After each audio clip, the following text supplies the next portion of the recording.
All right, so now that we have kind of an idea of what the log function is, let's look at our first example. First example just says to rewrite the equation in exponential form. So right now, all these equations that are given to us, this would be considered in log form, which is basically describing a relationship between these three numbers that are given. You can see we have an input 2 and an input 32. And if you remember, 2 is the base, 32 is the result or number, and 5 is going to be the exponent. So again, the way that we would say this is log base 2 of 32 is equal to 5. So this is just the log form. We're basically saying the answer here. But we're going to rewrite this in exponential form, kind of using the definition of what a log is. This always helped me remember the relationship of logarithms, and I call it the shark fin method, which is kind of silly, but it always helps me. You take this 2 right here, and you say 2 raised to this number is equal to this number. So you can see this right here kind of looks like a shark fin. So you might hear me in videos say, go ahead and shark fin it, or use the shark fin method. Just kind of something silly to remember it by. But the way that we would write this in exponential form is we'd have 2 raised to the 5 is equal to 32. So that's exponential form. This is the exponential form right there. And once you understand that, these problems are extremely easy. To rewrite something in exponential form is not hard at all, right? All these you can shark fin. This raised to this equals that. 9 raised to the 1 is equal to 9. So 10 raised to the 0 is 1. That makes sense, right? Just thinking back to our exponent properties. 9 raised to the 1 is equal to 9. Yep. And then this one, shark fin it, this goes to that. 1/5 raised to the -2 equals 25. So again, think back to your exponent properties, and this should make sense to you. These are already equations that are true. And so these statements on the right-hand side, these exponential equations that we're now writing, or exponential form, are also going to be true, because it's just the definition. So it makes sense that 1/5 raised to the -2 is equal to 25. If you think back to how can you prove that, or show to someone who doesn't really understand negative exponents and what that means, think about how you can explain that. How does 1/5 raised to the -2 equal 25? Right? So try to review some of those exponent properties that we learned from before. All right, so let's look at example 2. And now this is one of our targets here, is just to be able to evaluate logarithms. All right, so now we're not given any answer. We're just saying, hey, for this first one, what is log base 2 of 4? That's the question that I'm asking. And I'm putting 2 and 4 into this log function, and I want to know what the result is. What's log base 2 of 4? So let's say, well, I don't know what that is. It's x. I'm not sure what that is. But the question that we're asking then is, well, 2 to the what is 4? That's the question. 2 to the what is equal to 4? All right, we're trying to think of what that exponent is going to be. And so I want you to try to challenge yourself on most of these problems to not use a calculator. Of course, this one you definitely don't need to use a calculator. But try to use mental math and think through the exponents before you start, punching in numbers. So obviously the answer here, x has to be 2. 2 to the 2 is equal to 4. So we would say, well, log base 2 of 4, that's equal to 2. The answer here is just 2. What about the next one? Log base 3 of 81. Not sure what that is, right? 3 to the what is 81? 3 to which number is 81? right? In other words, you could say this a different way. If I take the number 3, if I take my base 3, how many times do I have to multiply that base together to get up to 81? All right, so 3 times 3 is 9, times 3 is 27, times 3 is 81. That is 4 times. I have to multiply 3 4 times together to get 81. So 3 to the 4th is 81. In other words, my answer here is therefore 4. Log base 3 of 81 is equal to 4. All right, let's try another one. What is log base 2 of 1 over 4? Okay, so now we're saying 2 to the what number is equal to 1/4. 2 to what number is equal to 1 over 4? What I like to do here is whenever you have a problem that's just 1 over that number, let's just think about this for a second. If I just ignore, let's say I ignore the 1 over for a second. Let's make a little box here. So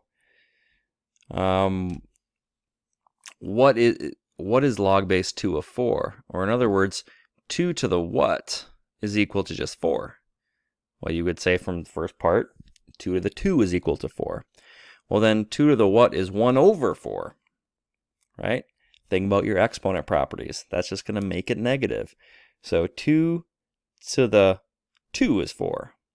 2 to the negative 2 is 1 over 4, right? So without using a calculator, again, challenge yourself to think through the problem and just think about those exponents. So the answer here would be 2 to the negative 2 is equal to not 4, but 1 over 4. So there we have that one. Answer is negative 2. All right, we get to this next problem, log base 9 of 3. Okay, we start to get a little bit more challenging as we get by here, but 9, right? 9 to the what is equal to 3. Let's write it over here. 9 to the what is equal to 3. So a little bit more challenging because now our number is getting smaller. So you're saying, how many times do I have to multiply 9 by itself to get 3? It's kind of hard to think about it like that. I think a lot of people would say, oh, it's 1/3 because 3 is 1/3 of 9. That's not the answer. You have to think about this in terms of a square root. The answer here is actually equal to 1/2. 9 to the 1/2 is equal to 3. Well, why does that make sense? Well, remember from our rational exponents, if I have an exponent that's raised to the 1/2, that is identical to taking a square root of something. So therefore, 9 to the 1/2 is identical to 9, or the square root of 9. That means the same thing. And of course, the square root of 9 is equal to 3. So this should make sense to you if you start thinking about an nth root that we talked about in chapter 6, or a rational exponent, a fraction as an exponent, how this will make sense here, that 9 to the 1/2 is equal to 3. So log base 3, log base 9 of 3 is 1/2. All right, log base 10 of 0.001. Okay, well, what is that? So let's rewrite this problem as log base 10, and 0.001 is the same thing as 1/1000th, right? That's 1,000th. So if we write it like that, 10 to the what is equal to 1,000th.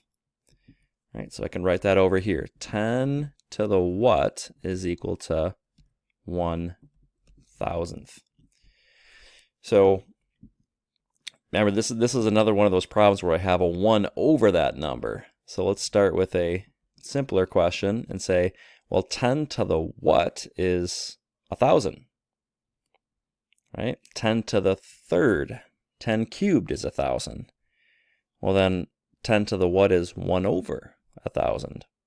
And that's going to change that to negative. So this would be a negative 3. Right? So I can say 10 to the, not 3, but negative 3 is 1,000th. Therefore, my answer here is negative 3. Negative 3 is my output. Right? That's the exponent. Every single one of these questions is asking for an exponent. We're given the two numbers, the base and the number, and we're saying what's the exponent that goes along with that. And that's what we're trying to find in these problems. All right. So next thing I want to talk about is two frequently used logs. One of them is called the common log. So just make a comparison here. We learned about radical functions before, right? A radical function has this root symbol in it, right? And we know from radicals that we can have any index up here. We can have a square root, we could have a cube root, we could have a fourth root, we could have any number up there, an nth root, right? These are all radical functions. Which one's the most common, right? We use the square root so much, right? We use the square root so much that we don't even write the 2. We typically never write that 2 up there because it's such a common radical that we just say, oh, it's a square root. So we just put root there. And everyone just knows, it's common practice to, once you see that root without a number there, just to assume that it's a square root because it's used so often. So the same exact thing happens with a logarithm. Typically what you have here is a log with two different numbers involved. When you have a log, you have to choose the base that you're using. Just like up here, you have to choose which index or which number, what kind of root you're using. With a log, you have to have a certain base. And the most common base, I guess it's debatable, but a very, very common base is 10. So if I have log base 10 of any number, let's just say log base 10 of x. This base right here of 10 is used so much that oftentimes we don't even write that number 10 as our base. So this is the same thing or equivalent to just saying, well, just log of x. If you were to see an expression that just says log x, you would assume that the base here is 10.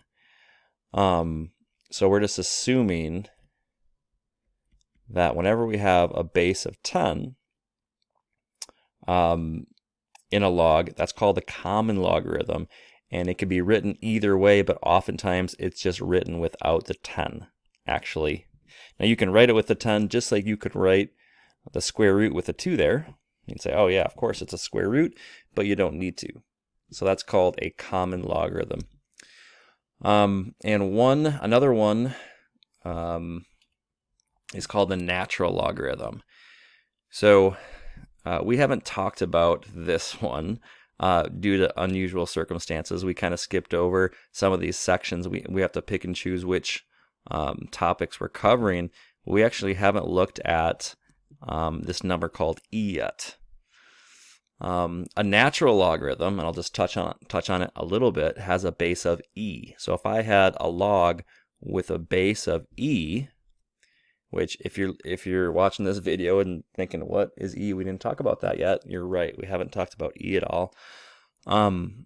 E, I'll just give you a quick, is a irrational number similar to in the same category as pi. Pi is irrational. It's 3.14159, etc.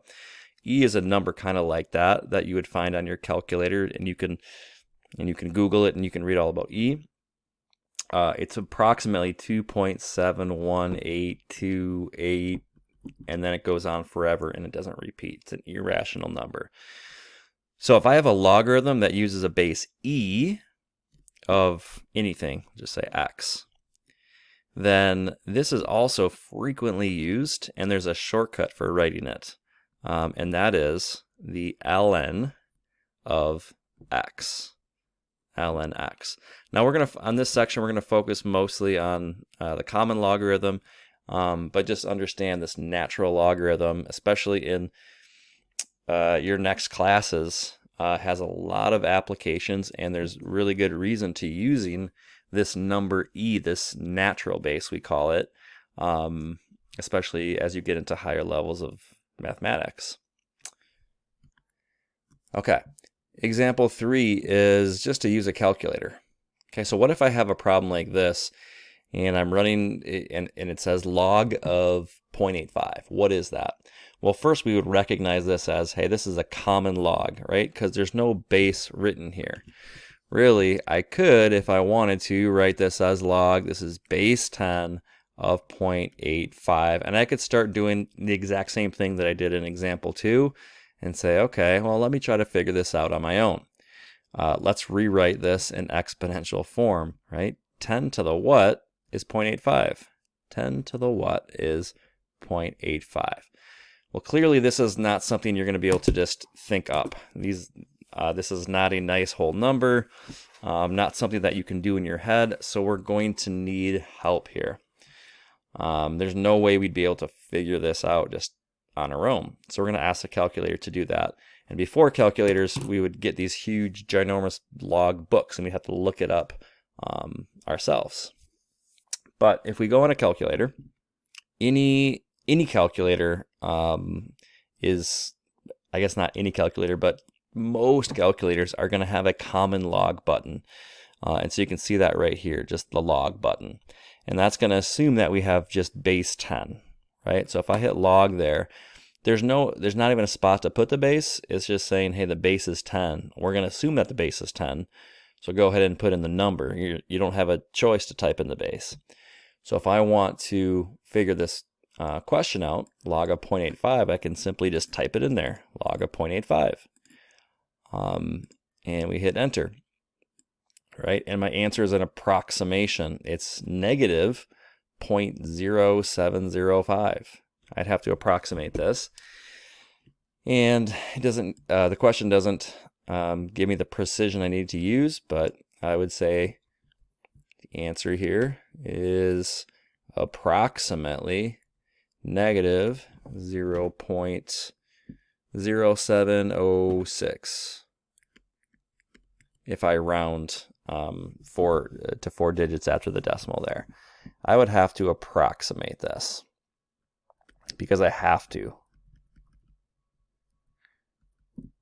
Okay. The exact value of this is kind of kept in this expression, log of 0.85, but if I have to give it a value, I have to round here, I have to type it in my calculator and get that. All right, so the second one, let's say this. What's the ln of 22? Well, again, that's another logarithm. I could rewrite it like this if I wanted to. That's just saying the logarithm using a base of e, which remember is like 2.7 of 22. What's the approximate value there? In other words, e raised to what number is 22? Or 2.7 raised to what number is 22? Again, that's not something that I'm just going to pull out of my mind. I'm going to have to use a calculator there. And so if you go on your calculator, go ahead and look at it and see if you can find the natural log button, the ln button. Usually they're right next to each other. You have a log button and you have an ln button. So here we just type in ln, which assumes a base of e, and we type in 22. And we figure out the answer is approximately 3.091. So we can say 3.091 about, right?